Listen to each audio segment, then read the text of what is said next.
Adventure and Pipeman on W4CY Radio.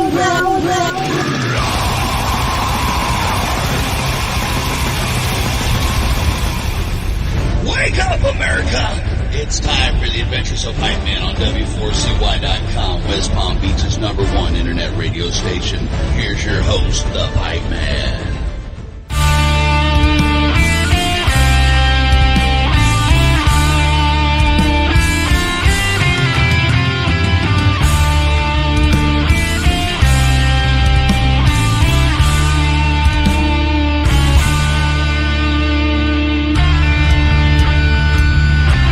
This is the Pipeman here on the Adventures of Pipeman, W4CY Radio. I'm really excited about our next guest because they're some friends of mine from hell. And in all seriousness, they are some badass musicians with some great new music, and they are friends of hell. So welcome to the show. Hello, thank you very much. It's good to be here.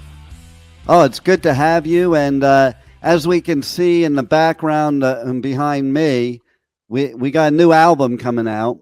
And I am such a fan always of album artwork anyway. I feel like today some people missed the boat by not getting to see that. One of my first albums ever probably one of the first, but especially in this arena, was because I saw this album cover in this record store. I'm like, I need to have that. Didn't even know what it sounded like. And that was Venom's first album, Welcome to Hell. Yeah, it's a similar. Yeah, exactly. So then I automatically, as soon as I got the promo for your band, I'm like, oh, they got to be badass. And you are.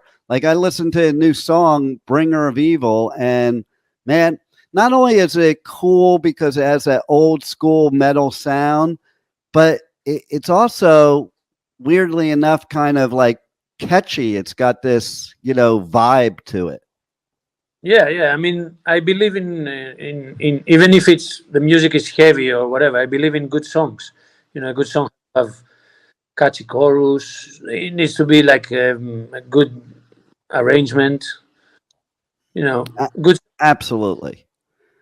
It has to, you have to be into it when you're the listener, and there's something that keeps you listening instead of like just listening to a few seconds of a track and being like, okay, now I know what it is. Yeah. I mean, nowadays many bands forget, that even the heavier bands, let's say the ones you mentioned, like Venom or even Possessed or bands like this, they do have choruses and catchy songs. Oh, 100%. I remember that's another one too. When Possessed came out with their first album, yeah, it was evil, it was heavy, but then it was like, wow, this is catchy, It is, yeah. And that's the way it needs to be. Listen, I think there's a big misconception a lot of times in metal for people that don't understand metal music. I think they don't realize, first of all, how much musicianship is involved, number one.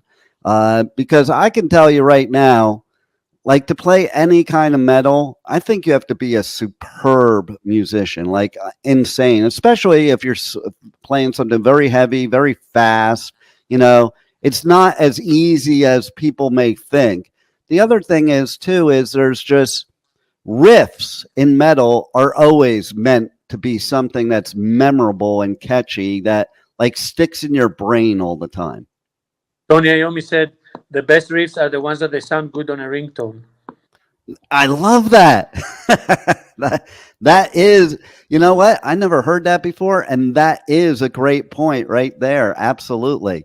So I think I'll have to change the ringtone on my phone right now to your new song, Bringer of Evil, because that would sound pretty cool.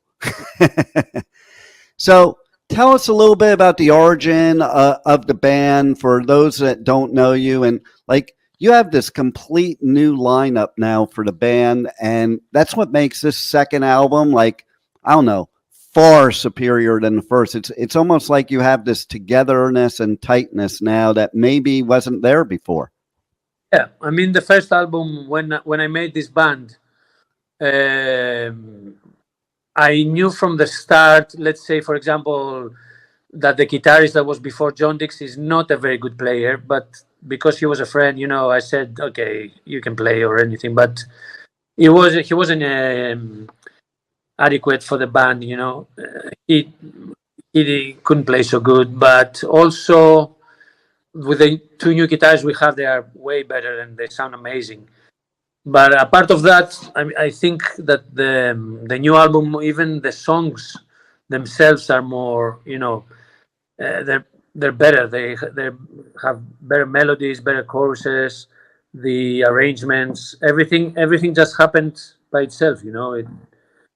It everyone fitted the music perfectly. Yeah, and it's funny you brought up a point about somebody being a friend. I believe in this in a band, in business, in whatever. Like sometimes it's better not to do it with friends because you can't say certain things or you feel bad or you do things because they're your friend instead of really exploring your creativity. Yeah, it's true. But it did happen. But I like the first album too. But I think the new album is way superior. So and now you're going to be doing some live shows, okay, which you didn't really get to do before. Am I correct? Yes, it's true. It's because our first singer, Albert, he wasn't up. He didn't want to do any gigs. And we knew from the start, he told us he's only going to sing in one album because he wants to kind of quit music. He's not up for it anymore to create. He gets too stressed. So because he wasn't, he didn't want to do any concerts, we said, okay, we're going to go along until, the second album, we change singer. And with the new lineup, everyone is up for it. So nice. So what can our listeners expect from a live show from Friends of Hell? They can expect like the songs of the album, but maybe played a little bit more bestial. There you go. And so what was that moment in your life, if there was one, where you knew this is what was made for you? Making music was what was made for you. Was there something that happened in life that really kicked that into play?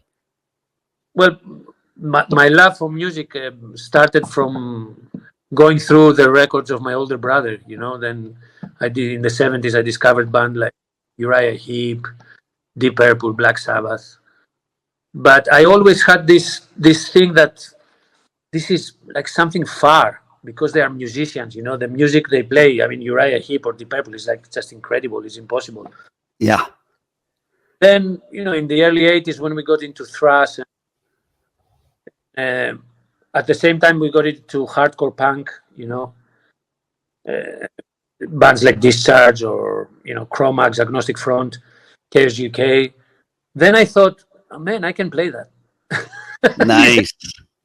I realized that I can actually play this music. And that's actually, cool. Never played what kind of hardcore punk bands. Yeah, your timeline is probably like so exactly like mine. Like you had me right at the beginning when you said your brother, because I have a brother 11 years older than me that I rifled through his record albums. That's how I got my first albums. And, the albums I would hear would be like Zeppelin, Uriah Heep, UFO, and even stuff like the Rascals, the Grassroots, and like all that stuff. And then my first album ever, okay, so I lived in New Jersey and I was at the Jersey Shore, Seaside Heights, and I was playing this carny game. And if you won the carnival game, you got to pick out an album. And I saw this out. That's where it started for me, like just looking at an album and buying it based on looks. I saw this album up there and I was like, that's the one. And it was the first Kiss album when it first came out. So that was my first official album. But then, it progressed, it went to heavier and heavier. And then, like you said, thrash. I'm a total thrash metalhead from the beginning. I went to Slayer's first show ever. I was actually, you're going to laugh at this, I was at a show that was Venom, Slayer, and Exodus.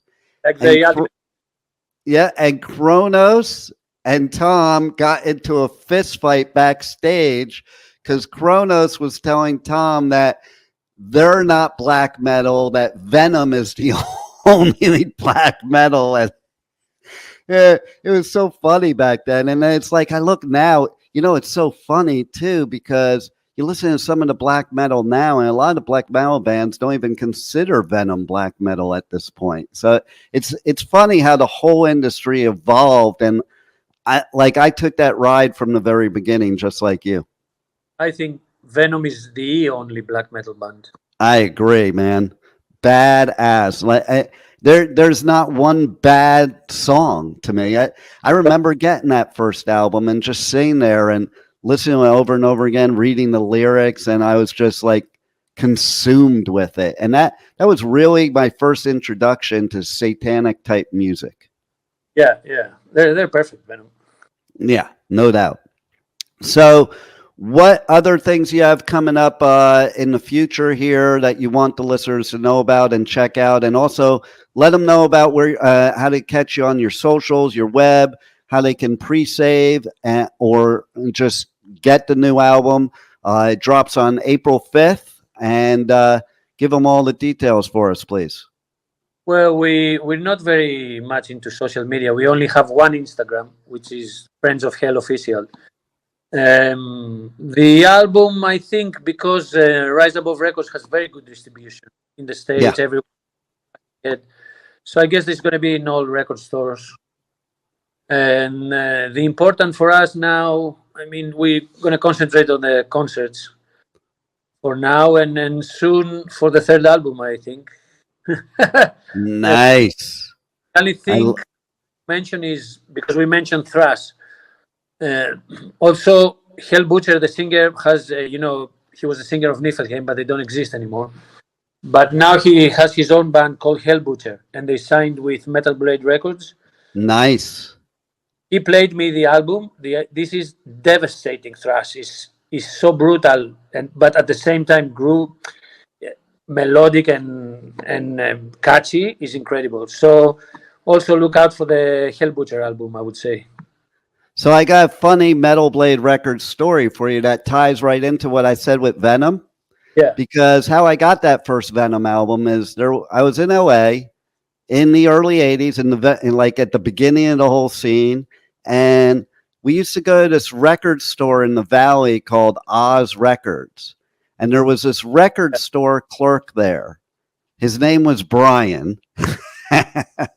And he was brilliant. I've told him like a few years ago, I was like, your strategy was so brilliant. He's like, it wasn't a strategy. I was just like working there. But he used to, we would come in and he would show us all these albums to buy and stuff. Like the first time that he brought out it was an import of Welcome to Hell. And he's like, you need to check this out. And that was how I got that album, was from Brian Slagle. That's good. Right? And and you talk about the punk part. See, that was the thing. Like, you probably remember too, back in the day, I liked metal and I liked punk, but long hairs weren't allowed to go to punk shows and punks weren't allowed to go to metal shows, which I thought was absolutely stupid. So a couple years ago, I got to see one of my favorite bands for the first time that you mentioned at Hellfest, and it was Discharge. Oh, yes. And like now I've got like all the bands I couldn't see as a teenager because I've gotten to see Discharge, Subhumans, GBH, all those bands, and the Exploit. Actually, I have a funny story. I got Waddy all riled up before he was doing a show to where he just went like crazy on stage because I asked him in the interview. I interviewed him right before they went on. I'm like, what do you think of pop punk? And I knew how he was going to answer. That's why past it because I have the same feeling. Like that's kind of an oxymoron, you know. But yeah, I mean, like, it is great that nowadays we can combine all those things and all those influences to make great music. And I think that's exactly what you guys do. And that's why everybody needs to check out this new album. It is so badass. They definitely need to go out and get it. And I can't wait to see you guys at a live show because I think that's going to be killer. Yeah, hopefully we will soon. Nice. Well, thank you so much. Anything else you want to share that the listeners need to know that we haven't covered yet? Oh, I think that was good. All right, good deal. Well, hey, thanks for the great music and thanks for being on the Adventures of Pipe Man. Pleasure, it's my pleasure. Thank you for your interest.